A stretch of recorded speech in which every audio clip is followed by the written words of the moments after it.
Apparently, if you make 100,000 US dollars in this economy, you are considered poor, which is a hot take by this influencer, which I don't think is true, but let's hear him out and then we can talk about it. Make $100,000 a year. Am I poor to you? Yes, technically, yes. 100K is the new broke. A lot of people making six figures are still living paycheck to paycheck. This is no longer the early 2000s. Life is changing. Inflation is at an all-time high. The cost of homes, the cost of goods are so much higher. Making six figures 10 years ago was impressive, but it's no longer impressive today. I live in Miami. You can't get an apartment for less than $5,000-6,000 here. How the fuck you only gonna make six figures? If you wanna live in a nice city with a lot of things to do, you need to learn to make more money. You might need to work 2 jobs, might need to work 3 jobs, or you might need to work that 1 job and be learning how to elevate and increase your income on the side if you wanna live the life that you want. I don't think making 100,000 US dollars you're considered broke. I feel like again everything depends on where you live. I understand when you live in a big city like San Francisco, or like a liberal city like San Francisco, Los Angeles, New York, Miami. Miami. I don't know if I'll call that a liberal city, but Miami is pretty expensive, and yeah, you're gonna spend more. But I don't think. I know that now with inflation, I hear that the amount of money you need to leave comfortable, the national average is like 99,000 US dollars. But I don't think you're broke. And we're gonna break this down. I feel like these influencers are getting out of touch with reality. He's talking about, oh, you should be making what he said, oh yeah, 6 figures, you're broke. I think another video of him, he was like, you should be making like you should strive to make like 500,000 US dollars or some crazy shit. Look, everybody is not an influencer, bro.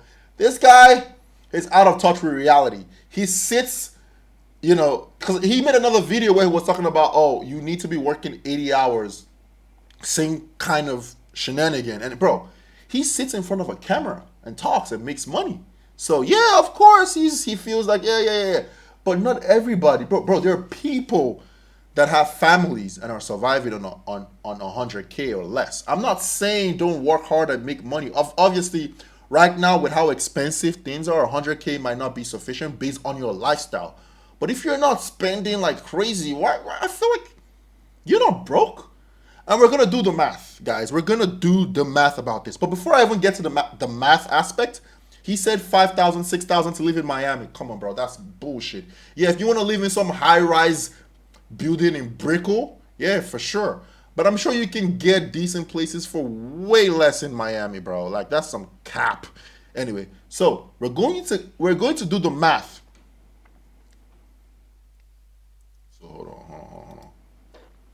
So yeah, guys, hope you can see me. We're gonna do the math. We're gonna calculate. We're gonna we're gonna do a breakdown of expenses. Since I lived in Los Angeles, I'm familiar with the area. So we're gonna do a breakdown of the expenses and let's see if you have and I'm picking Los Angeles because Los Angeles is an expensive city, right? We're gonna do a breakdown of the expense now. So let's say you rent.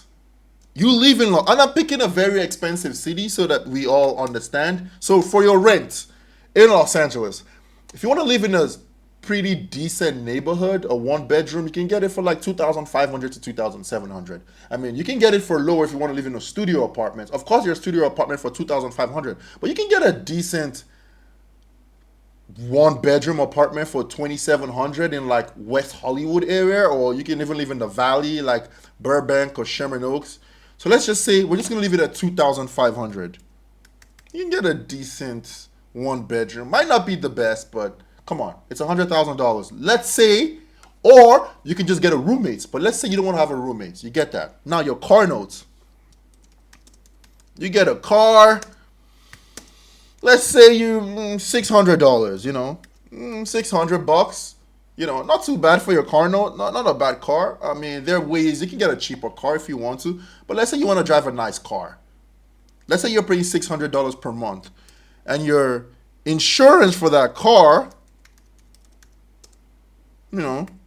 like around 250 ish. Before we go further, bro, this is a breakdown expense for someone that earns 100K. gross. That will be 72K to 75K net. So, health insurance. We're going to be looking at, let's say your office helps you cover some of it. You have a job, so let's say they help you pay, so you $350, not too bad. Groceries. So I made this video on TikTok and I was like, groceries $200 a week, and everyone was like, what the fuck? Who spends $200 a week on groceries? That's ridiculous. So let's say you spend $100 a week on groceries. Come on, that's enough. That's $400 a week. Sorry, $400 a month on groceries. Now you have like, utilities, like your electricity and your water bill, your trash bill, all that shit. Let's say like 300. You can even bring all these things down. You can bring them down. I'm just saying, this is just me doing a breakdown. You got a monthly subscription, monthly sub, for like your gym membership, your Netflix, your Paramount, all that shit. Let's just say like $100. You have your Wi-Fi and your phone bill. Let's say you use AT&T. AT&T is like what? Freaking $50-$60, and then you get like a Wi-Fi, even if it's like Spectrum, like $80 ish. So let's just say you're spending $150 on your phone bill and Wi-Fi bill. Okay, so this is because you chose to live in a very expensive big city. You could have lived in the Midwest and it would not cost you all this. So I'm just gonna total all this. Let's see what it comes up as. 2,500 plus 600 plus 250 plus 350 plus 400 plus 300 plus 100 plus 150. 4,650. Let's say you have some contributions to your student loans. If you do have, not everybody has, and I guess contribution to 401k and ROTH. This is not standard. This is just, I'm gonna just say maybe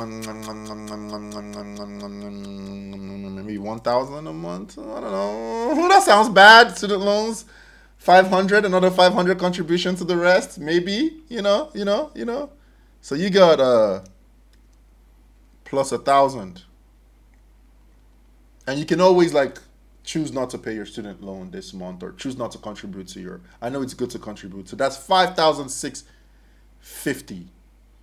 Hold on. So that's a total of 5,650 per month. So let me see, 70. What's 72 days divided by, so. And then 5,650. And then, like, let's just say enjoyment money. If let's say you're single, you want to enjoy, or savings. Something's gonna come out of there, so it's be 350. That's paycheck to paycheck, bro. So the total, this should give you $6,000 a month, which is, drum roll, 6,000 a month for 12 months is 72K. So $6,000 a month is 76,000 per month is 72K. I guess you get to save the remaining. If you take home 75K, if you live in California, you're probably not going to be up to 75. I'm not too sure, but let's say it's 75. You get to save 3K, I guess. But yeah, I mean, you're not broke, guys. Come on, you're not broke. Well, you might be broke. You're not poor.